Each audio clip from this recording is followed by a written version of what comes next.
यह कहानी एक घने जंगल की है जहां विशाल पेड़, रंग बिरंगे फूल और तरह तरह के पक्षी रहते थे। जंगल में हर मौसम का अपना खास असर था। गर्मियों में तेज धूप, बारिश में घनी बूंदों का शोर और सर्दियों में बर्फ की सफेद चादर जंगल को ढक देती थी।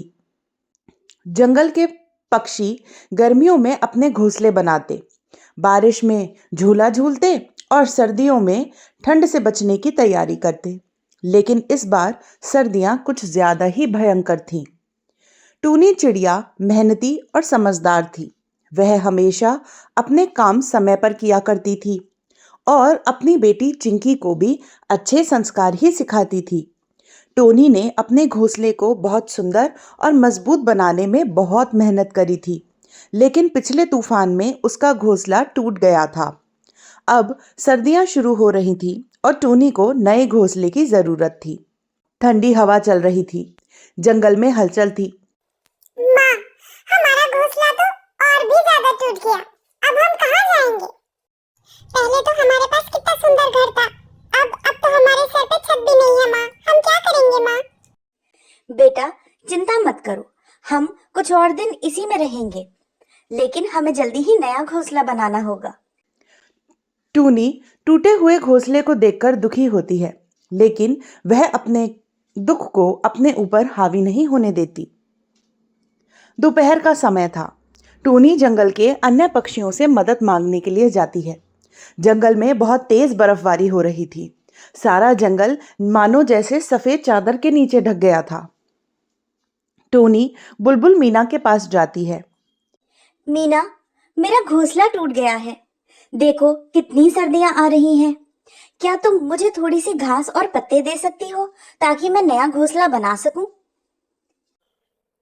टोनी, मैं तो खुद अपनी तैयारी में लगी हूँ। अगर मैं तुम्हारी मदद करूँगी तो मेरी तैयारी अधूरी रह जाएगी।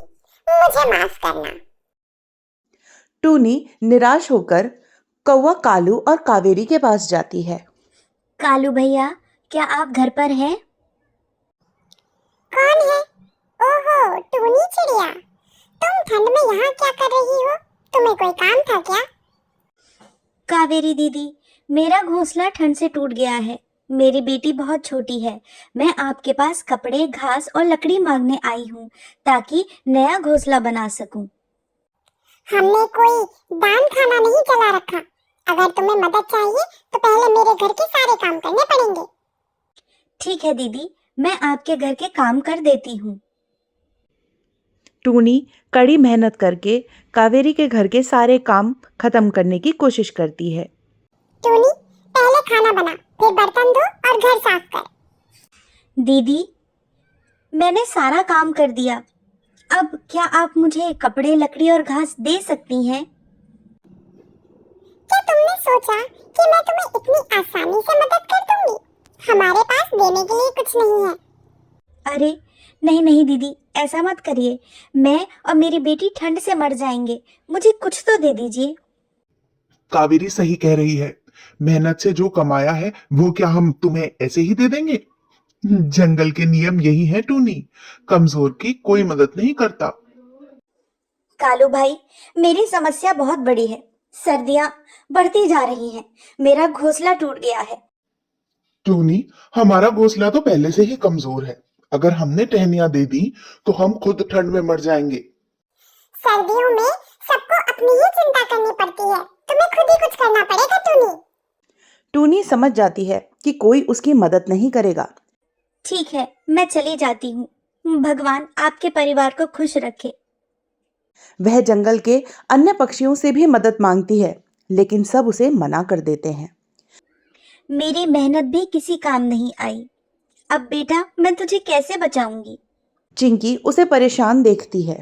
माँ, क्या किसी ने हमारी मदद नहीं करी? क्या इस जंगल में कोई भी नहीं है जिसने हमारी थोड़ी सी भी चिंता करी हो? इतने में एक बड़ा सफेद विदेशी पक्षी आ जाता है। उसके पंख बर्फ जैसे सफेद थे। वो टूनी को बैठा हुआ रोते हुए देखकर पूछता है, तुम क्यों रो रही हो छोटी चिड़िया? मेरा नाम टूनी है। मेरा घोंसला टूट गया है। मेरी बेटी ठंड से कांप रही है। मैंने सबसे मदद मांगी, लेकिन किसी ने मेरी मदद नहीं करी। अब मैं क्या करूं? छोटी चिड़िया, परेशान मत हो। मैं तुम्हें एक नया तरीका सिखाऊंगा जिससे तुम सर्दी से बच सकती हो। हम एक इग्लू बनाएंगे। यह बर्फ का घर होता है जो ठंड से बचाता है। इग्लू? वह कैसे बनता है? मैं तुम्हें सिखाता हूँ, लेकिन तुम्हें मेहनत करनी पड़ेगी। क्या तुम तैयार हो? हाँ हाँ, मैं अपनी बेटी के लिए कुछ भी करूंगी। जंगल में एक बर्फीले इलाके में टूनी और विदेशी पक्षी मिलकर काम करते हैं। देखो, इन बड़े बड़े बर्फ के टुकड़ों को काटो और गोल आकार में जोड़ो।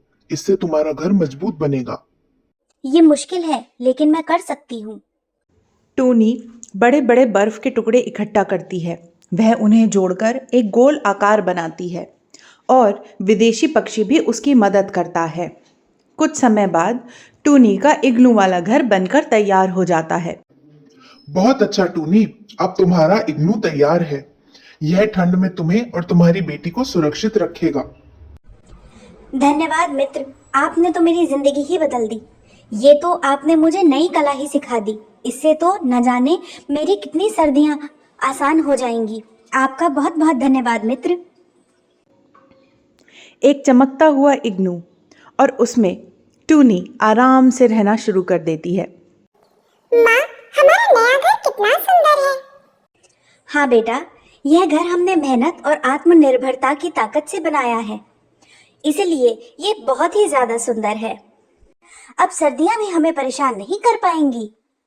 यह सब हमारी मेहनत का नतीजा है। याद रखना, जब तक हम खुद मेहनत नहीं करेंगे तब तक हमें सफलता नहीं मिलेगी। कुछ दिनों के बाद जंगल में एक भयंकर तूफान आता है। तेज हवाएं और बर्फबारी से सभी पक्षियों के घोंसले टूट से जाते हैं। कालू और कावेरी ठंड में कांप रहे हैं। कावेरी, हमारा घोंसला टूट गया है। अब हम क्या करेंगे? हम तो ठंड ठंड में मर जाएंगे। मुझे नहीं पता, मैंने कभी नहीं सोचा था कि ऐसा होगा। मीना और अन्य पक्षी भी परेशान हो जाते हैं और सभी लोग जंगल के बीचों बीच इकट्ठा हो जाते हैं। हम सबकी हालत खराब है। क्या किसी के पास कोई उपाय है? टोनी, हाँ, टोनी टोनी ने अपना घोंसला मजबूत बनाया था। हो सकता है कि उसका घोंसला अब भी सुरक्षित हो। हमें उससे मदद मांगनी चाहिए। लेकिन हमने तो उसकी कोई मदद नहीं की थी। क्या वो हमारी मदद करेगी? हमें कोशिश तो करनी चाहिए। चलो एक बार उससे चल के पूछते तो हैं। सभी पक्षी टोनी के घोंसले के पास पहुंचते हैं। टोनी उनका हाल देखकर चिंतित हो जाती है। टोनी, हमें माफ कर दो। जब तुमने मदद मांगी थी तो हमने तुम्हें मना कर दिया था, लेकिन अब हम मुश्किल में हैं। क्या तुम हमारी मदद करोगी? मैंने आपसे मदद मांगी थी, लेकिन आप सबने मुझे अकेला छोड़ दिया। फिर भी दूसरों की मदद करना मेरा कर्तव्य है। आप सब मेरे घोंसले में रह सकते हैं।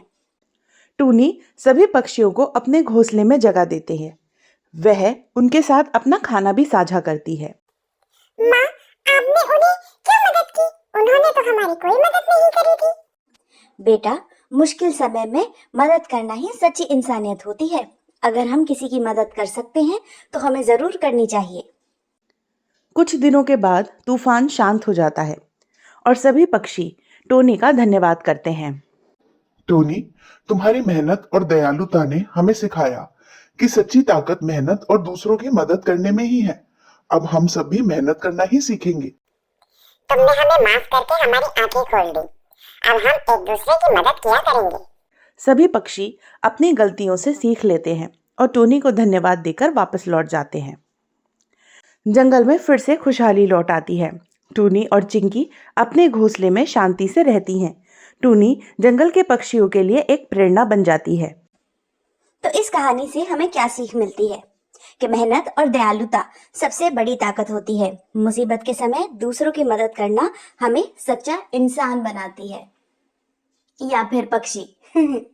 अगर आपको हमारी ये कहानी अच्छी लगी तो हमारे चैनल को लाइक, शेयर और सब्सक्राइब जरूर करें और हमें कमेंट करके अपने विचार जरूर बताएं। धन्यवाद।